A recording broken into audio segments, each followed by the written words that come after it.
Welcome to Sightseeing Japan, the podcast where we explore the land of nature appreciation. I'm Paul Bresson. And I'm Jason Nealing. Paul, I have a confession to make. Was it pre-say before you? Sorry. You're supposed to tell me that you're not going to go to the cops.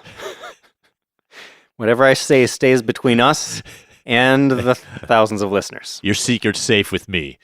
That goes for everybody out there hearing my voice now, too. I vouch for all of our listeners, Jason. Your secret is safe. Okay, good. I was very close to buying a ticket to Japan without you recently. Good price? Dude, so I set up these Google alerts, right? In September, $889 round trip, direct flights. That's crazy. I know. Why didn't you? Because I just put down a deposit for a new roof for this stupid house. Yeah, okay. There goes all your money for a while. Yeah. Buy a house, they said. You'll make money, they said. I mean, like I said, I was close. I was thinking about it's expensive, but maybe I can do a test to see how cheaply I can go to Japan. You know, I get this cheap plane ticket. I sleep in manga cafes or just walk around all night. You got to sleep somewhere. Sleep on a bench during the day. Oh, man. Only eat at Konbini. Don't leave Tokyo.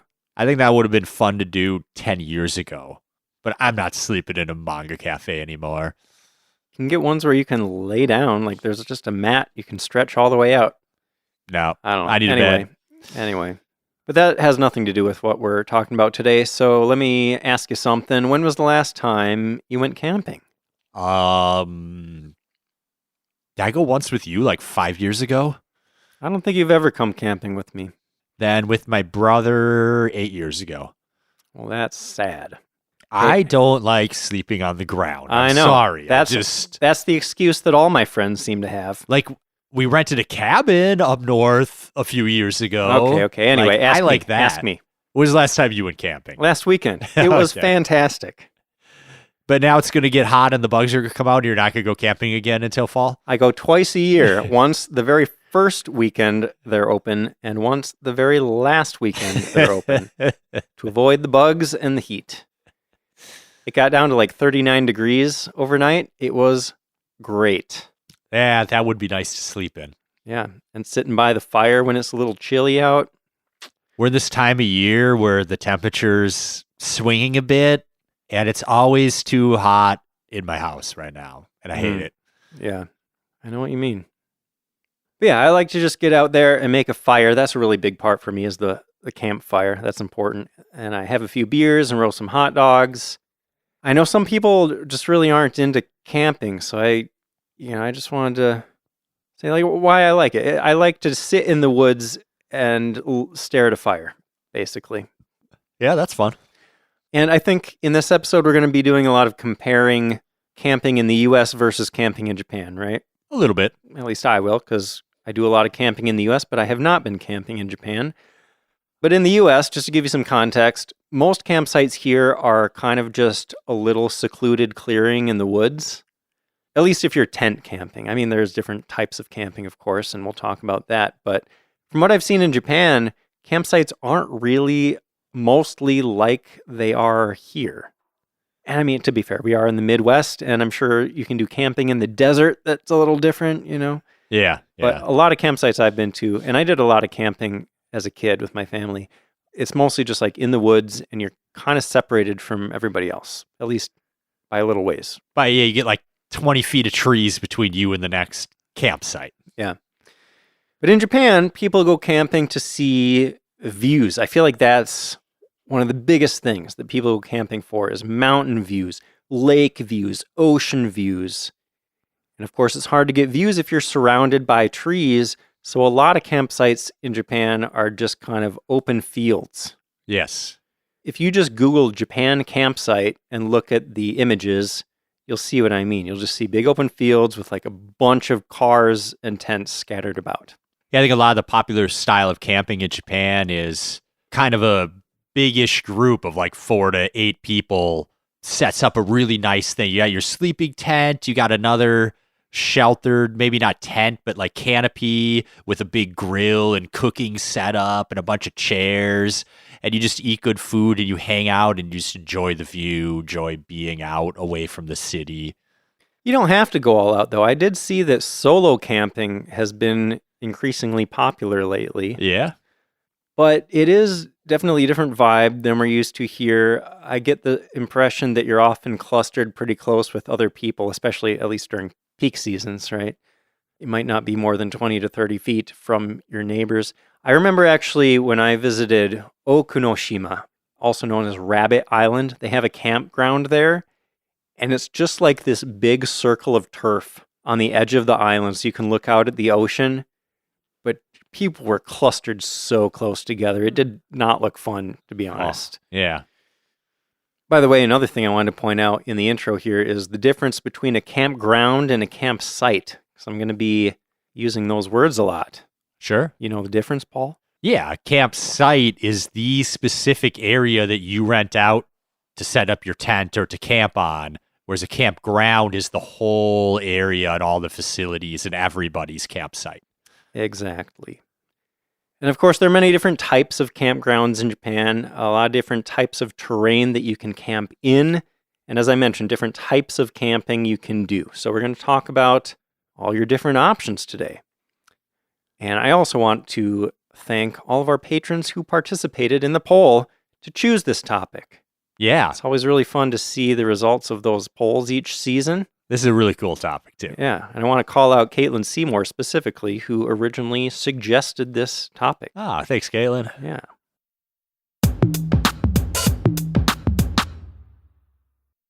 All right, Paul, let's start with, is camping popular in Japan? Yes. There are thousands of campgrounds in Japan. I saw about 3,000. That's a lot. It is. And there's millions of people that go camping every year. It's especially popular these days. It hasn't always been this popular. I have a very brief history of camping in Japan, if you'd like. Let's do that. So Western-style camping was introduced to Japan around the turn of the 19th century. Paul, you remember in Matsumoto, this is what this reminded me of, is we learned that, I think that's right around the time when mountain hiking for recreation became a thing in Japan. Yep. It's also introduced from the West. Interest in camping increased during the era of post-war economic growth, but it sounds like it was still pretty niche at that point. Started becoming more of a trend in the 1990s, but the very biggest camping boom in Japan has happened just over the past 10 years or so. And there are multiple factors, of course, for that, but one of the big ones is a manga that was adapted into an anime called Yuru Camp. And thank you, patrons, for giving me an opportunity to nerd out about Yuru Camp for a whole episode. That translates to like laid back camp, by the way. That's what Yuru means.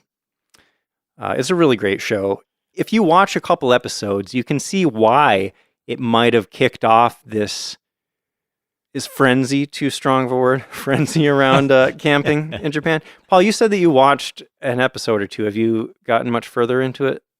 I think I'm like 5 episodes in, maybe. It's like a relaxing thing that I've watched before bed a little bit. It's very slow paced, but very relaxing, chill. Like if you're searching for those vibes, it's going to strike a chord with you for sure. It's definitely laid back. Definitely Yuru. Another thing I love about it, though, is that it's kind of, well, for one, it's like an advertisement for camping, and it talks about tons of actual, like, real campsites that you can go to in Japan, and they show you what the views look like and all that. But it's also kind of training for camping. Like, they teach you about the gear and what you need and how to set up a tent and there's what the to really cook. Experienced girl that's like teaching all her friends that are new to camping how to do everything. So that is kind of cool. It's awesome. There's actually another manga and anime that I've been watching the anime a bit lately that kind of piggybacked on Yuru Camp. It's called Solo Camping for Two. I told you about that one, I think, right, Paul? Yeah, I've seen it. I've seen this one advertised. I haven't watched it. Okay. It's pretty similar. Like, it also teaches you about camping, and they talk about the gear and all that stuff. But this one, obviously, well, maybe it's not obvious. There's more of a romance story involved. There's like this guy that likes solo camping, and then this girl wants him to teach her about camping, but he's like, no, I only do solo camping. And she's like, well, what if we do solo camping together? I'll be like 30 feet over here and I won't bother you unless like and it turns into this blossoming romance. Anyway, they're both good shows, and I'm sure there are other things that you can find about camping if you're into that sort of thing. The COVID years also saw a little surge in camping of people getting out into nature and doing something away from other people in a time where you couldn't really gather together. Yeah. Social media has also had an impact lately. People have little videos showing themselves camping and kind of giving tips. And what really I think is cool is the cooking stuff. Like in the US, when I go camping personally, I pretty much always just cook some hot dogs over the fire. Hot dogs or s'mores. But actually, I was inspired by you to camp to bring a little propane grill thing. You making yakisoba out there now? I just heat up water and make some instant cup noodles. Ramen. Yeah.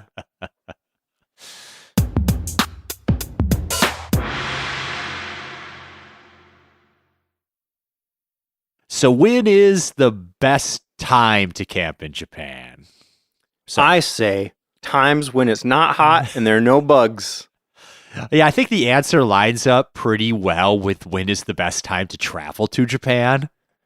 Spring, fall, when the weather's more mild, it's not super cold, it's not super hot, the bugs aren't out yet. It's not the rainy season. I feel like camping's definitely less fun if it's raining all day. But it depends on where you're going in Japan too, right?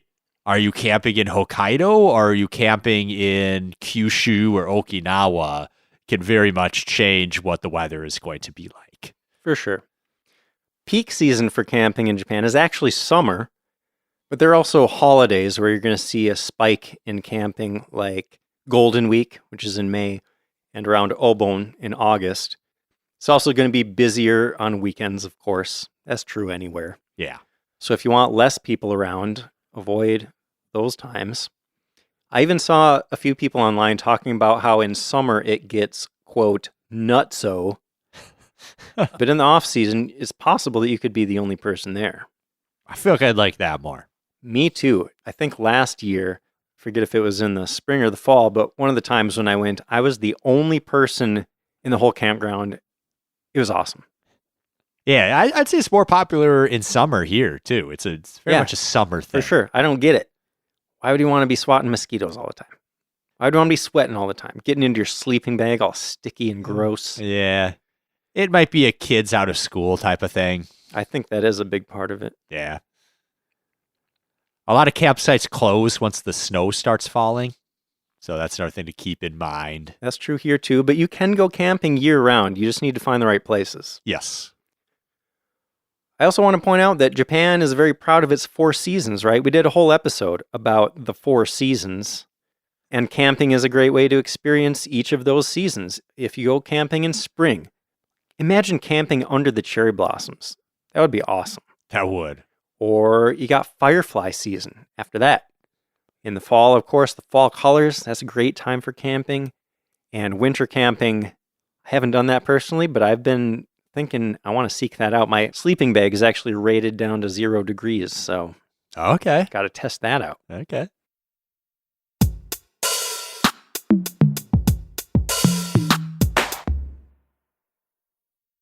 So, Paul, let's talk about what these campgrounds are going to be like. Okay. You're looking to camp in Japan. Yeah, it seems like a lot of the campgrounds do come with some amenities, usually running water, though it is often not potable or not drinkable. Electricity hookups are fairly common.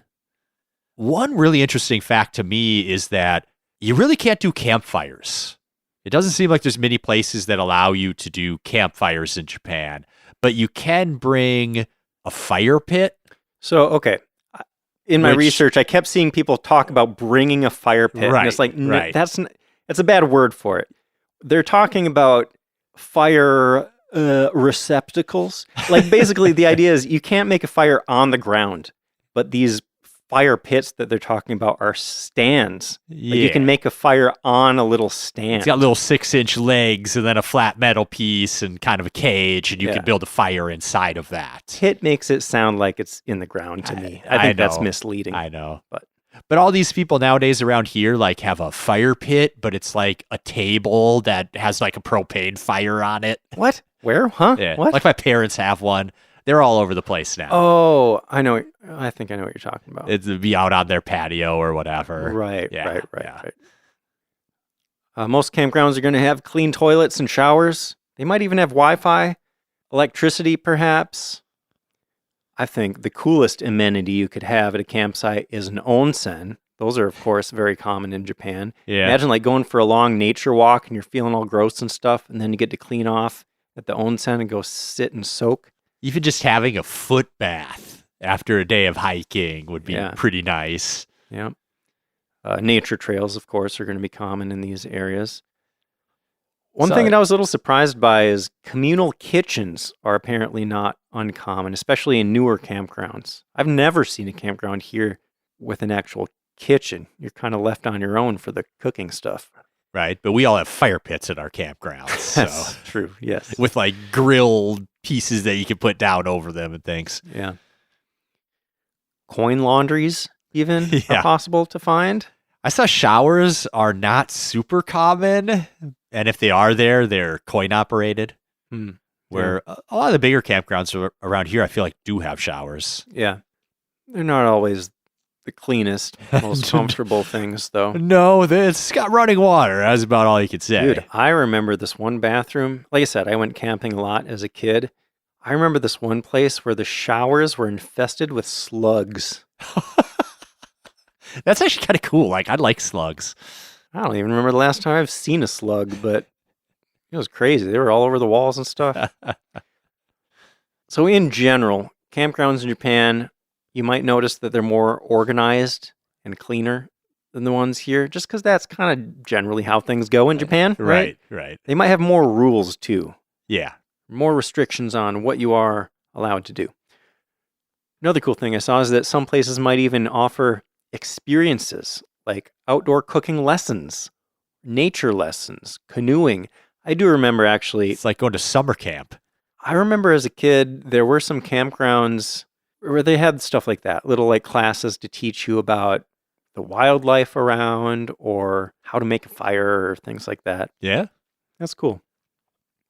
Some of the larger campgrounds are almost kind of like resorts in that they might have playgrounds or tennis courts or fishing ponds and stuff like that to keep you entertained throughout the day. Mm-hmm. As for cost, you can expect that to vary a lot, of course, depending on the amenities. I saw there are free campgrounds around. Yeah. Or some of them could be up to like 5,000 yen per night.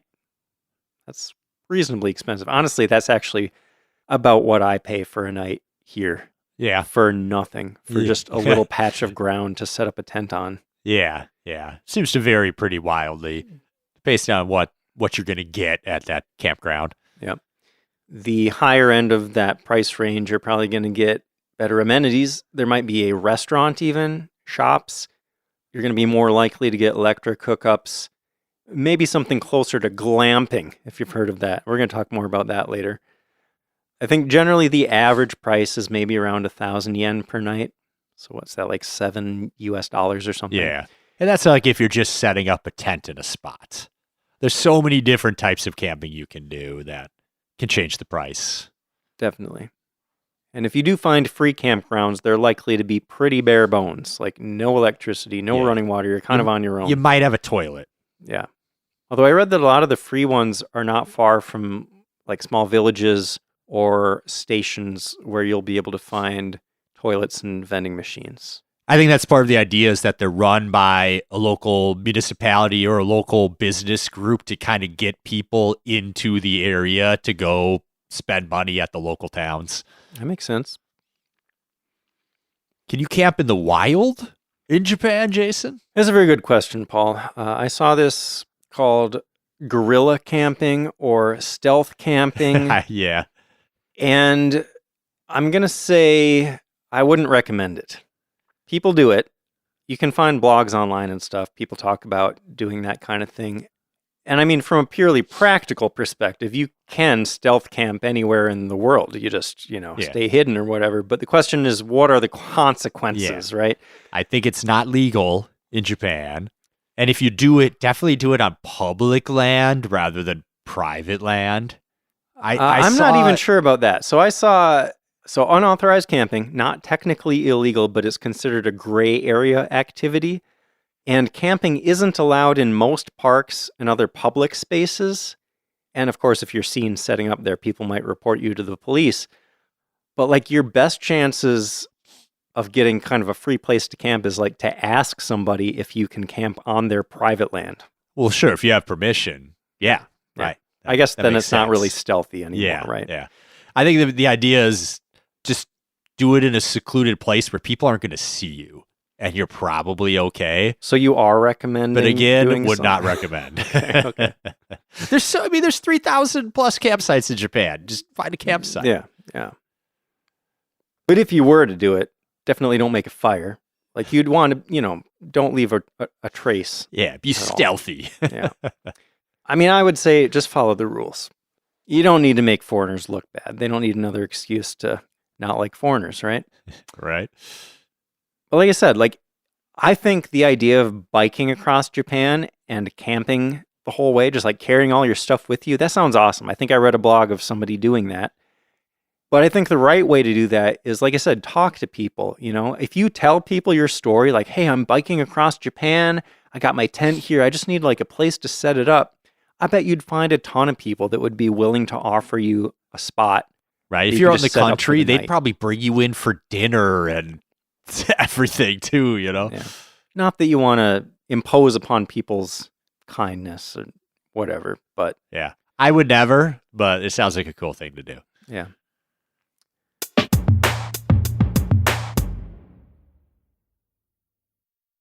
We want to talk about some of the different types of camping that you can do, Jason? Yeah, there are many different ways to camp and places to camp. So if you think you are one of those people that hates camping, maybe you just haven't found the right kind of camping for you. Yeah. So you can categorize ways of camping in a bunch of different ways, right? Let's start with maybe types of accommodations. Obviously, you can camp in a tent. That's what I always do. It's real easy. It's what I think of first when I think of camping, right? Yeah, it's the classic camping. Yeah. And there are many different types and sizes of tents.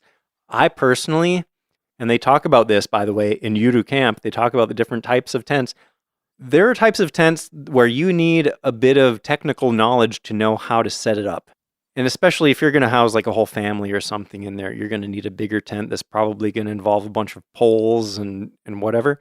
Yeah. I have this super compact one that just folds up into a little circle. Literally all I do is take a strap off of it and toss it over on the ground, and it just flops apart into a single person tent. Wait a minute. Did you come camping with me? I feel like you and I actually slept in that tent once, now that I think about it. I think we might have. Yeah. And I think that was like the moment. I think I had the worst sleep of my life, like sleeping on a rock. And that was the moment where I was like, I'm never sleeping on the ground again. I even have those pads, though, to go underneath the sleeping bag. It's not enough. I need like 6 of those. Well, anyway, that's the kind of tent I like. It makes it super simple, but you can get as complicated and fancy as you want. If you don't want to go with the tent, there are always campers. When I did most of that camping as a kid with my family, we had a camper trailer that we pulled behind the minivan. It was a pop-up trailer, so you had to like turn this crank and it pops up and you pull out the beds and it was pretty spacious. You all fit in there? Oh, yeah. Did like the side swing down for extra space? So it was like on each end, there was like a full-size bed. So each of those could probably have 2 adults in there. But then also the table in the middle, there's like a dining table thing that folded down into another bed. Oh, okay. You could fit 5 adults in there, at least. There was even a little stove and a sink, too. Yeah. And, if you had propane and electricity, you could get heating and lighting and everything. It was pretty cool. So that was a trailer. There are also camper vans that you could get. And RVs and campers are available to rent in Japan. And you can find campgrounds with RV hookups. It's just not as common. I think most people in Japan camp in tents, but that is an option if you prefer that. I feel like RVs have become so popular here. Especially like people are like retiring and just buying RVs and cruising around the country. Yeah. Yi and I have talked about that. They're not cheap though, those RVs. Like if you were going to buy one and kind of live in it. My parents talked about that when they retired. They rented one to see how it would go. My mom spent one night in it. It was like, hell no. It doesn't surprise me knowing your mom. Same. I was like, seriously, you're going to hate this? And, it's one of those many times where I was actually right. But you got to let people try sometimes, How do you think your mom would feel about glamping? Have they ever done that? Do you know? Not that I'm aware of, but I think they'd be more into that. They're more like hotel resort type of people. I mean, I feel like that's what glamping is targeting. That's the target audience. Yeah. So glamping, I think, is my favorite type of camping. I just hate the word. Wait, you've been glamping? Well, I would kind of call glamping like when I go and like rent a cabin on a lake. I don't think that counts. It's borderline. If you're in a cabin, that's not glamping. Is it camping? Or what is it? I don't know. I guess some people call staying in a cabin camping. I don't. Yeah. That seems like a different thing to me personally. But this is more my style. Okay, well, what is glamping, Paul? What is it about? It is luxury camping, glamorous camping, I think is where the word comes from. And I hate the pun so much. And they keep going with it too. It's a glamp site, not a campsite. Like, it's like nails on a chalkboard for me, dude. Oh, Paul, I'm having trouble finding the glamp ground. Can you check the map? But yeah, this has become more and more popular in Japan. And it's like a fully staffed and furnished campsite where you could even get fancy meals prepared by a chef for you. So it's not really the nature immersion, rustic style of camping that you normally think of. From what I've seen, they basically like set up a hotel room outdoors. Like you're not even sleeping in a sleeping bag. You have like a bed. But they make it kind of cool by making it look like a yurt or a teepee or something like that to make it seem like you're camping. Tons of like blankets and pillows on the ground, I imagine, and stuff. Yeah. I guess in my notes, I do have cabins listed under glamping. I don't know. Probably nicer ones. I don't know. But I feel like when I rent a cabin on lake, it doesn't feel like camping to me. Oh, man. I don't know what to call it. Now I'm having flashbacks to the, what did we call that? The cabin of blood or something? Oh, when we went up to Itasca and like the massive mosquitoes were just annihilating us. The walls were covered in blood, you guys. Yeah, we were as quick as we possibly could in and out the door, and still like 15 mosquitoes would make it inside every time we left. And we smashed them and added more blood to the walls, but there was already plenty when we got in there. It was kind of gross. Anyways. Pretty gross. Some of these sites like do things to make them unique too. Like you could stay in a tree house. Dude, I would love that. Me too. I've always loved tree houses. Me too. Actually, my neighbor, like kitty corner from our backyard when I was a kid, they had a tree house in their tree, and I spent so much time up there. That's just so cool, I feel like tree houses are something you see in media a lot, but you rarely see in real life. And when you do, it's like super cool. And I mean, to be fair, this tree house was really just a single slab of plywood chained to a crook in the tree, but that's all you need. It was magical, man. Another type of accommodation that you might find, and this is another thing that's debatable whether or not this is camping, I guess, but if you're climbing a mountain, you might find some mountain huts. Most bigger mountains are going to have a sort of bare bones hut that you can sleep in. Yeah, there's an extensive network of mountain huts in Japan, especially through the Alps region in central Honshu, which is really cool. So you often find them at the start of a trailhead or maybe even at the peak of a mountain. And it's just a kind of bare bones place to get a meal and sleep for the night. The accommodation is often just one big tatami room. There's not actually tatami in there, right? I'm not sure. It seems like that would require too much maintenance for a mountain maybe. hut. It's just one big floor and you kind of just sleep on it. Yeah. And everybody's in the same room, so you might need earplugs or something. But it's similar to like when you're climbing Mount Fuji. They recommend that you stay at a mountain hut, right, kind of on your way up so you can go see the sunrise in the morning and take it easy on your way down. Yes. Okay, so we've talked about types of accommodations, but you can also categorize camping methods by the way that you get to the campsite. The most popular type of camping these days, I think, is called auto camping. Auto meaning you have a vehicle, an automobile, and you drive right up to the campsite. Which is the norm here, too, right? Yeah. Obviously, this allows you to bring more stuff. You just pack your car full of whatever you need. And you're more likely to have access to amenities, but you're also likely to have more other people around and maybe less nature. Yeah. And if you are doing this, you have to make sure that you're going to an auto camping campground. Yeah. Because there are some that do not have parking spots. So you really got to make sure. And it's often usually only one car per campsite. So if you have multiple cars, you have to book multiple sites to be able to park them in as well. Mm-hmm.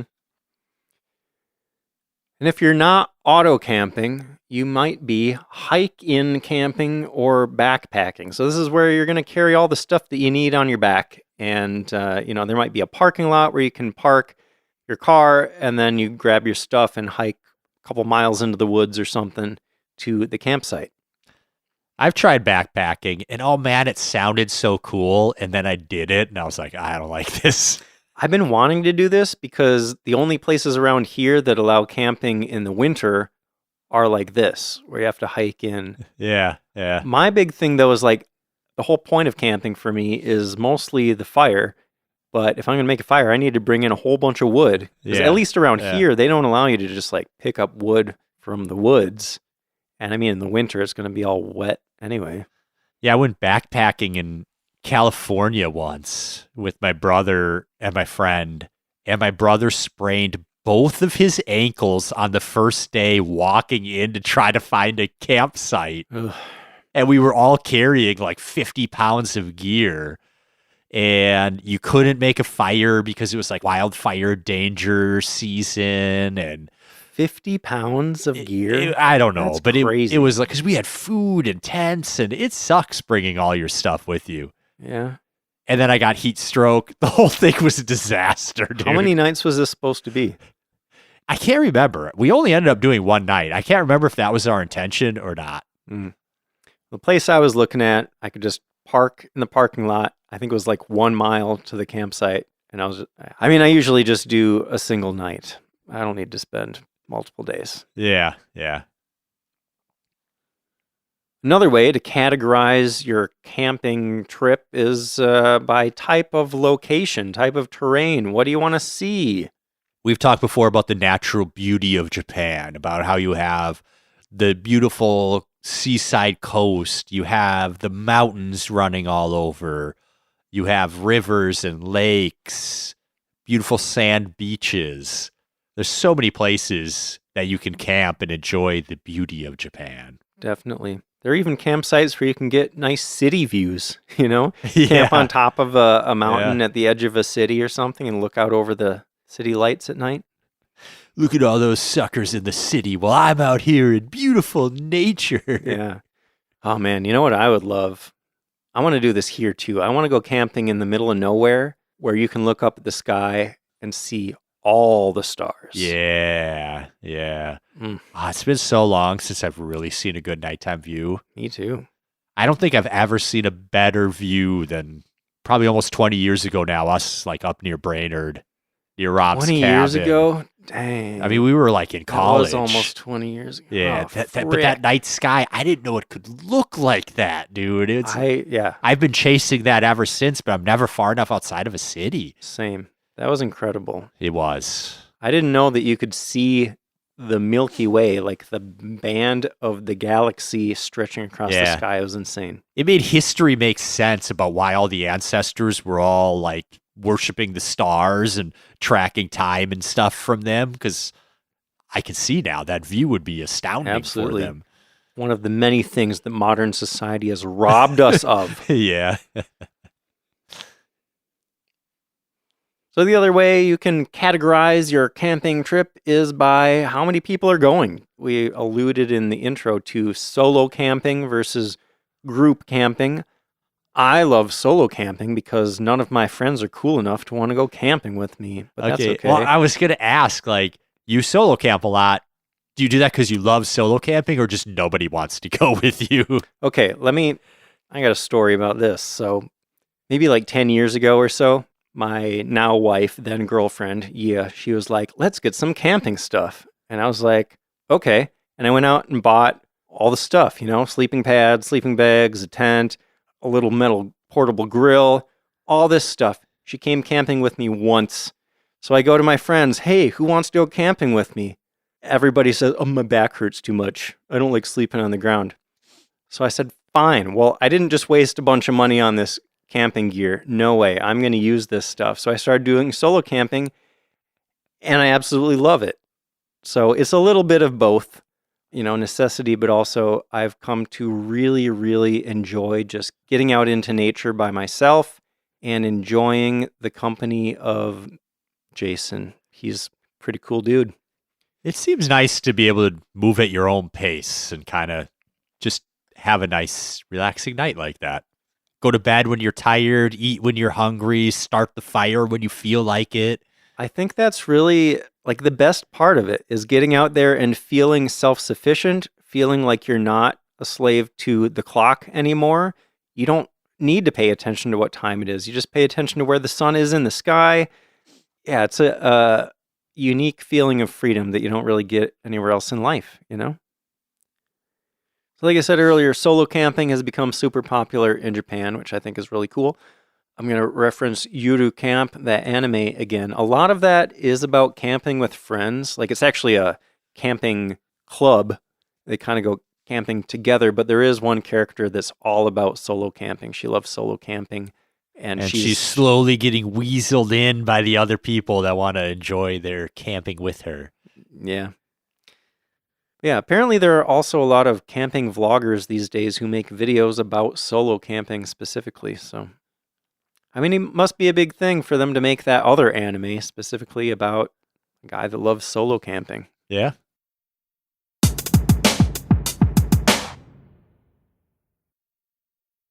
We want to talk about some of the best places to camp in Japan? Heck yes, I do. I mean, you got to start with the symbol of Japan, right? Fujisan or Mount Fuji. Of course. There are so many places you can camp and get great views of Mount Fuji. Perhaps the most famous place for that is called Fumotopara.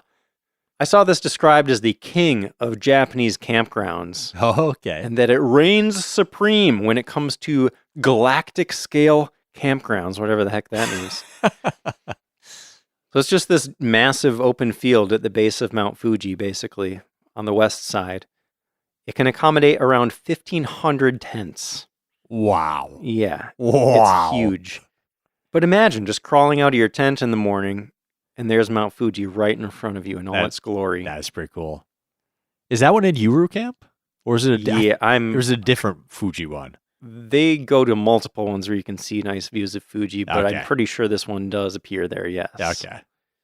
But yeah, the whole Fuji 5 Lakes area.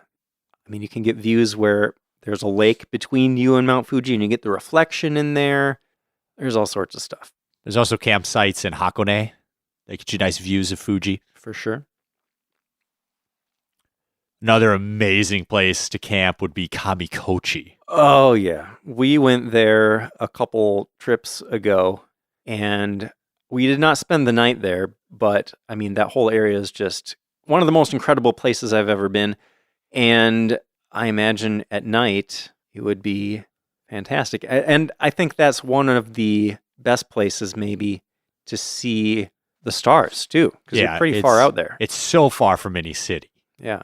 There's multiple campsites. There's campsites for tents. There's cabins you can rent. Lots of different options there. Paul, do you remember when we were there, we actually saw a campground? I think it's this one called Konashi Daira Camping Retreat. Yeah, we kind of like walked through it. Yeah. And as we learned when we went there, you can't drive into Kamikochi, so there's no auto camping. Yep. But this campground rents everything you'd need. I mean, obviously you can stay in a cabin, but if you wanted to pitch a tent too, they can rent tents to you. Yeah, this would be unbelievable. And there's so much good hiking in the area too if you want to stay a few days and hike around up the mountains. Yeah, that'd be, I mean, it makes sense that it made the list of best places to camp. I'd do it if we rented one of the cabins. You sleep in the cabin. I'll be a little more rustic out there in the tent by myself. Okay. Then I can mess with you, knock on the windows in the middle of the night and stuff. Won't bother me. We'll see. If there's a bear out there, it's coming for you in the tent long before it's coming for me in the cabin. But if it's a bear named Jason, I bet I could find a way in. I can make some bear noises. Please don't call yourself a bear. I'm not big enough to be a bear. Not hairy enough either. You don't exactly fit the profile. No. I think another amazing place to camp would be Hokkaido. For sure. There's a number of gorgeous national parks there that have campsites and campgrounds available. Specific one I was looking at is Shiretoko National Park. Got multiple campgrounds there, and the scenery is crazy. Are you familiar with this place, Paul? Is that the big one kind of in the middle, like No. east of Asa? No. No, this one's on the coast. It's actually on this narrow peninsula sticking out of eastern Hokkaido. I think it's just a bit south of Abashiri. Oh, okay. They've got mountains. They've got hot springs. There's even a hot spring waterfall there. Wow. And- Wow. And in winter, you can see the drift ice. Nice. I don't know if I'd want to camp there in winter, but It would be maybe. cold, but Maybe. if you were prepared, you'd probably be better off than those dudes in Abashiri prison. Yes.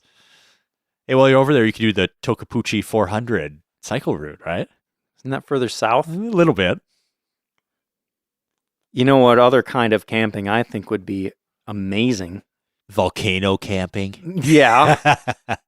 Kyushu is the perfect place to do this. They got a bunch of volcanoes.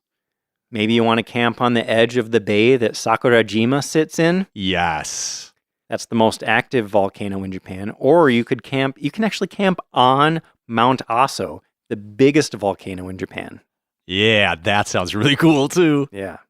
I've always wanted to go to Mount Aso and hike up there. I didn't realize you could camp.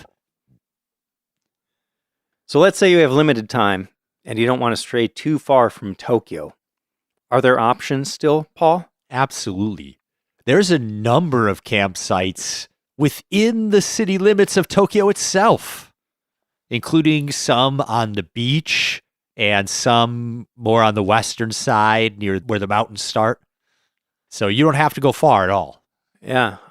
I saw a couple that are just super accessible. There's Wakasu Seaside Park and Jonanjima Seaside Park. They're both right on Tokyo Bay, like basically right next to Odaiba. That's cool. Yeah. Might not feel quite as naturey though. Like you're gonna Definitely see not. skyscrapers and stuff still.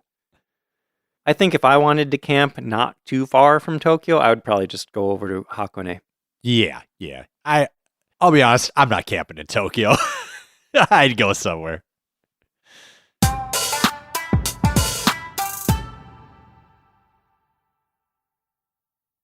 Should we talk some gear, Paul? Yeah, where you want to start? Let's talk transportation first. You're going to want to decide if you want or need a car.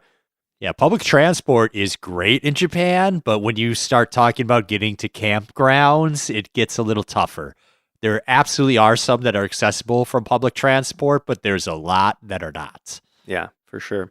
In Yudu Camp, that one character that does a lot of solo camping, she has a little moped kind of thing, which seems kind of like the perfect way. That does seem nice, yeah. So mobile and on your own. It just seems to really fit in with the kind of camping vibe. And she doesn't have to pay for the parking spot. Yeah. She's kind of my idol. Yeah, She's I cool. can see that. She's cool. She is cool. Speaking of transportation, it's a good idea to arrive before dark because you're going to have to set up your tent and everything. And there's not going to be lights on your campground, so that's going to be difficult to do with just a flashlight or something. Yeah. Another thing you could consider, potentially, is a bike, depending on how far out you're going. Maybe an electric bike would help you get a little further out, Yeah. Okay, so gear, the stuff that you're actually bringing with you to the campsite, where are you going to get this stuff? I don't want to list out like the whole, obviously there are a bunch of things that you could bring camping, and it doesn't really... The whole packing list, it's not specific to Japan, so it doesn't feel like it makes sense to go through that whole thing, but like where in Japan can you get this gear that you're going to want to bring? Well, a lot of campsites sell or rent gear, especially the essential stuff, like tents and sleeping bags. Or if the campground doesn't have it, maybe the city nearby will rent or sell a lot of those things as well. I saw a lot of stuff can actually be bought at a 100-yen store like Daiso. I mean, basic stuff like flashlights and lighters and camping utensils and food. You could get some cup noodles or... I think food is one of the things you want to bring with you. The campground might rent you a tent and sleeping bags and things, but it's unlikely to have a lot of food that you can buy. Yeah. Japan does also have specialized camping stores for the bigger stuff, but that can also get expensive fast. And like if you're just visiting Japan and you don't live there, it might not make sense to buy all this stuff, right? Yeah. When I was first researching this, I was starting to think like, man, maybe camping around Japan would be a really frugal way to go explore Japan. But then I was like, wow, you either got to rent all the gear, which does drive the price up a bit, or you got to try to bring it with you. So ends up not maybe being quite as frugal. Not expensive, but hotels are so cheap in Japan that I think it ends up being fairly comparable if you end up renting everything versus just staying in a hotel. But at the same time, I feel like with camping in general, the amount that you're going to spend really depends on how comfortable you need to be. Like, you can buy a tent for $20. It's not going to be fancy. True. It's not going to be thick. It's not going to be big. You can buy a sleeping bag for $20 too. The stuff that I bought, honestly, not that expensive. That tent, like I said, 1 to 2 people tent, I don't think that was more than $40. Sure. So, I mean, it all depends on how much you want to spend. And another thing you got to be careful about is GAS.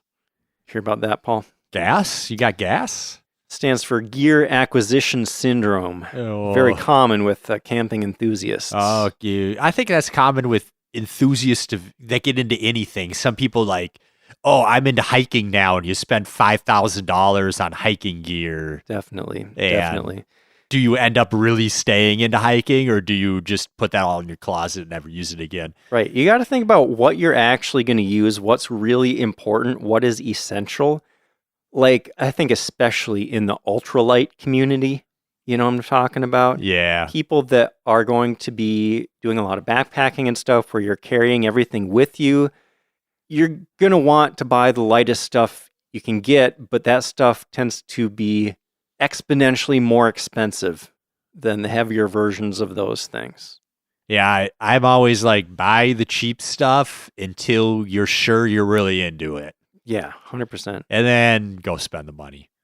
Go buy a $5,000 bicycle because you're like, I'm going to bike now. Like, no, you better be sure. That's just how I think, though, because I'm a cheapo. Yeah. I think if we did want to camp in Japan, I would want to go to the places where you can rent stuff. And I mean, if you really weren't experienced with camping or just didn't want to work very hard, there are places where they will actually set up the stuff for you even. Yeah, there's like pre-set up tents and things that you can just roll into. That's pretty cool. But I like putting stuff together myself. Yeah, it's rewarding. Yeah, it's part of the camping experience in my mind.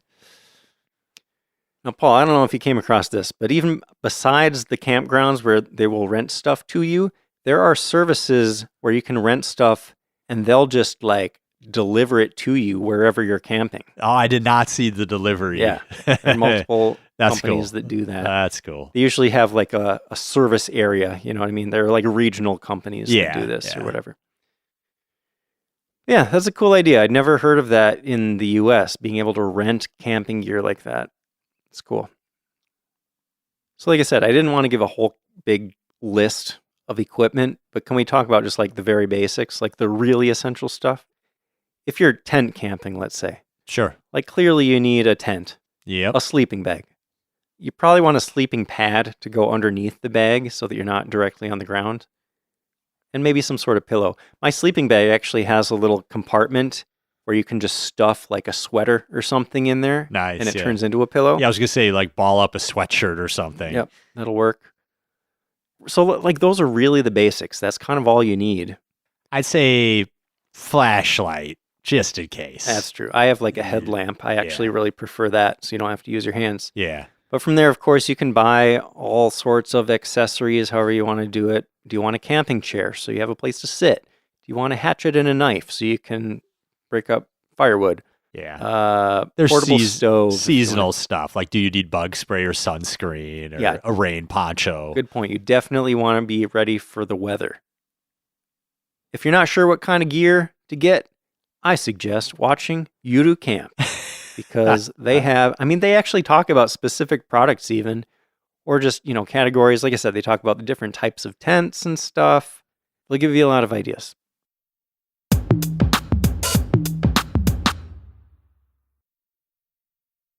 Well, Paul, when you're camping, you don't want to starve to death, right? You got to eat something. This is the most important part about camping is what are you going to eat? Totally. I think we mentioned earlier, some places could have a restaurant at the campground, or there might be one nearby if you wanted to just drive to it, if you want to be lazy and make it really easy. But or I guess the slightly less lazy option is stop at a combini on the way and pick up some prepared food there. Yeah.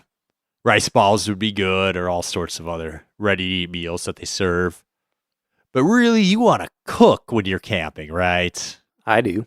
So in Japan, it's a little bit different on what's really popular at the campsite versus the hot dogs and stuff here. You mentioned instant ramen earlier. I think you were inspired by Eurocamp to do your instant ramen, which is really easy. You literally just got to boil some water and pour it into your ramen. And then you don't even have dishes to clean. You just got to dry out your little pot that you boiled the water in. Yeah, so that's nice. Yakiniku, which is just grilled meat, is very popular. Or that could be all sorts of different types of meat. Yep, you could do yakitori, little chicken skewers. Yeah. Or more my style, yakimochi. Just grilled mochi, which I very much enjoy. If you bring a pot along, you can put over the fire. You could make some hot pot. That's actually surprisingly easy. Yeah. You just grab whatever ingredients you want to toss in there, and then you get some sort of... Any one-pot dish is kind of a good idea, right? Yeah. I mean, there are like instant broth cube sort of things that you can get that you can use for hot pot, or you could make curry in a very similar way. Yeah, curry rice seems to be a popular dish. Yep. And apparently yakisoba. So either the campsite has a grill or they're bringing some flat grill or something. Cast iron pans are actually really great for camping because you can just toss it on the fire and then you just got a flat surface to cook whatever you could want. You could do a steak on there. Yeah. That's a good idea. I got that one from Solo Camping for Two. Ah, nice. Or wait. Maybe it was You Do Camp. I don't remember. Okay. They blend together a little bit. I'm starting to wonder if those shows like the Solo Camping for Two is like adults, right? And Eurocamp is like high schoolers. Yeah. So the high schoolers are like saving up and pooling their money to like buy one little thing, whereas like the adults can probably just kind of like buy whatever cool camping stuff they want. I guess. I mean, neither of them are really that elaborate. Okay. But if you need more ideas for what to cook when you're camping, there are tons of websites out there with recipes, even specifically about Japan. Yeah. I also want to point out that, like, we talked about Konbini picking up food that's ready to eat, but Konbini also have a very wide selection of little ingredients that are perfect for this kind of thing. Like, you pick up a couple little packages of different kinds of meat, a couple little packages of different kinds of vegetables. You just toss it together in a pot with some broth or something. Like I said, you'll get all sorts of ideas from those anime. There's a lot of that kind of stuff where it's just super simple dishes where you just pick up a few ingredients, toss them together, and it ends up really delicious. And everything always tastes better when you cook it over a fire out in nature. This is true. Another option, if you're at a place that allows it, you could go fishing and eat the fish that you catch. Or grab a squirrel or a rabbit, pick up some bugs off the ground, gnaw on some grass. There you go. Find some wild mushrooms and hope they're the right ones. Whoa. Gotta be careful with those mushrooms. You do. For real, though, that's bad advice, Paul. Squirrels are okay, but mushrooms is taking it too far. Okay, and eating grass is fine. I don't think grass will kill you. Depends what they sprayed on it. Yeah, maybe ignore everything we said after... From about 30 minutes ago. 30 seconds ago. The squirrel and rabbit part. Ignore everything after. Just grab a squirrel, like that's easy. Didn't say it would be easy. Be rewarding, though. Sure. The fishing. Yeah, ignore everything after the fishing. Yeah, there we go.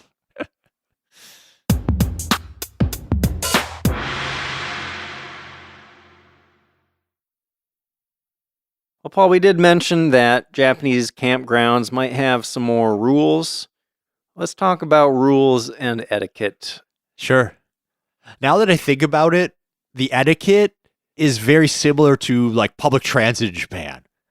It's like, bring your trash back with you. Don't be loud, especially after dark. The campsites are really close together without a lot separating them. So once it's kind of dark or late out, like really keep it down. They usually do have official quiet hours. Yeah. You got any other good etiquette pointers? Well, I mean, we talked about the rules of no campfires and stuff. Right. Yeah, you want to observe the campground's specific rules around campfires. I mean, some places do let you make fires on the ground, and you might even be able to gather firewood from the woods. Some places might just sell firewood as the only wood that you're allowed to use, things like that. This is a thing all over Japan, of course, but the trash sorting, if you're not taking your trash out with you, and they do have places to throw away your trash and recycling, you'll want to be sure to sort it properly. The general rule with trash is you want to leave your campsite cleaner than when you got there. Did we also mention reservations? Like Japan has rules about reservations, whether it's at a campground or a restaurant, Punctuality is important. You don't want to make a reservation and then cancel it like an hour before or whatever. But yeah, I don't know. I think the rules are generally common sense. Don't be a jerk. Respect your neighbors. The kind of things that you want to observe anywhere. Yeah. And whatever campsite you go to will probably have a list of rules printed that you can read and observe. Yep. Well, is it too much for me to say once again, Paul, that if you want to learn more about camping in Japan, whether you're looking for specific campground ideas, cooking ideas, what kind of gear to buy, general tips and tricks, I recommend watching some Yuru Camp. Oh, it's definitely too much, but I'm not going to try to stop you. Okay. I appreciate that. Got anything else, Paul? No, I think that covers most of it. All right.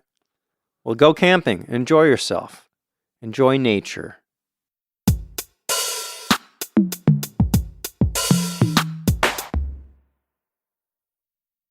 Welcome to PB&J After Dark. This is the section where we talk about whatever it is that we want to talk about that is somehow related to Japan.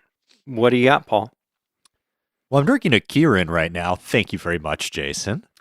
You're Kirin very welcome. Ichiban. So I know after we were both kind of sold after going to the Kirin factory. Are you still fully Kirin trained, or are you dabbling back into Sapporo? Where do you think you're going from here? Well, I got the 6-pack because I just felt like I had to after we spent that time at the brewery. This isn't the last one, is it? I think there might be one or two more. Okay, then you got to decide if it's more Kirin or if it's back to Sapporo. Well, you know what is a little bit of a bummer is I got this fancy Kirin beer can holder at the brewery at the gift shop. But you can only find bottles in America. They don't sell cans here. So that is a bummer. So what are you drinking out of your Kirin beer holder right now? well, this is not Japan related, but this is from Indeed Brewing. It's a pistachio cream ale. Is that a local brewery? I enjoy. This is a Minneapolis brewery. I didn't even know that. Nice. Yeah. Nice. The pistachio sounds like a nice flavor for beer. It is. I love pistachio pretty much anything. Me too. Did I have another pistachio thing lately? I'm just eating pistachios. I got some dill pickle flavored pistachios. Pretty good. Nope. You ruined it for me. What do you like them? Just salt or jalapeno? Anything but dill pickle? Dill pickle. Oh yeah, you're one of those weird people that doesn't like pickles. Exactly. Got it. Anyway, okay, so wait, what's your thing? We're talking about Kirin beer? You know what goes good with Kirin? Salty snacks. Pickles. Gross. Okay, moving on. The thing I have to talk about is, Paul, have you seen... I mentioned last episode that I have been watching some music anime lately. Have you seen Bocchi the Rock? Oh, yeah. The whole thing? I mean, the first season is... I don't know if they've made a second yet. I don't think they have. I don't I feel like think I would so. have seen it if they did. I watched whatever is available on Crunchyroll. Yeah, it's one of the... I like good music animes. That's a good music anime. It is. It's about a girl with crippling social anxiety who is just a total prodigy at guitar because she holed herself up with her dad's Gibson Les Paul for years practicing. But the anime is kind of about her learning to come out of her shell, get out of her comfort zone, and overcome her anxiety by joining a band. And it's really fun. Yeah. It's reminiscent of K-On!, I thought. You know, cute girls playing music, right? Yeah, sure. But I really like how completely socially inept Bocchi is. That her makes it character is fun. so extreme. Like, she's a guitar god, but her social anxiety is, like, unbelievable. Like, doesn't she wear some crazy costume on stage? I think she wears a cardboard box. Yeah. But then she's just shredding. Like, it's kind of fun. I feel like what frustrated me, though, is, like, so she, like, hides out in this little closet in her room and, like, plays by herself and posts it on the internet. And everybody thinks she's just a total legend. Yeah. But, like, nobody that she knows in real life understands how incredible she is. Right. Like, they're trying to get their band, like, booked and stuff. And it's like, just tell them you're this person on YouTube. Right. And you'll get everything. And she's, like, never going to do it. Yeah. Yeah, it's a fun watch. It is. Before we go, we should thank our Shogun level patrons, Doug Whitfield, Georgette and Caitlin Seymour, John W., Kelly Ardong, Pamela Arola, Jack, Brady K., Yasmin, and Kevin Harris. As always, we very much appreciate your support. Yes, thank you. Also, our dual emperors right now, Eric and Mary Kay. Thank you both so very much. Thank you. If you are not currently a Patreon supporter, please consider supporting us there. You can get early access to all our podcast episodes, plus bonus content, both podcast episodes and some video content. Lots of cool things there. Like, this episode itself was suggested and voted on by our patrons. So that's right. Please feel free to check that out and support us if you wish. Yep. I look forward to our episode suggestions and our poll for next season. It's always fun to see what our patrons will select. Yeah. It's really fun, and we've always had good ones, but it's like, I enjoy having one outside of our control. I feel like we're both people that like planning and kind of controlling everything. And then we get this one episode where it's like, ooh, what's it going to be? And we have absolutely no control over it. It's kind of cool. I think it's good. I think it's good for us. Definitely. I agree. Paul, what are we talking about next time? We are going to talk about the city of Nagasaki. That'll be fun. Which is a city I'm very interested in. And we almost went to on our Kyushu trip a while back, but ended up getting cut because there were too many things we wanted to do. I've actually been thinking, when I imagine what our next trip might look like, this is one of the main things that I think it could revolve around. I do think we're due to go back to Kyushu in the near future. Totally. Well, that'll be exciting. Thanks for listening. We'll see you next time.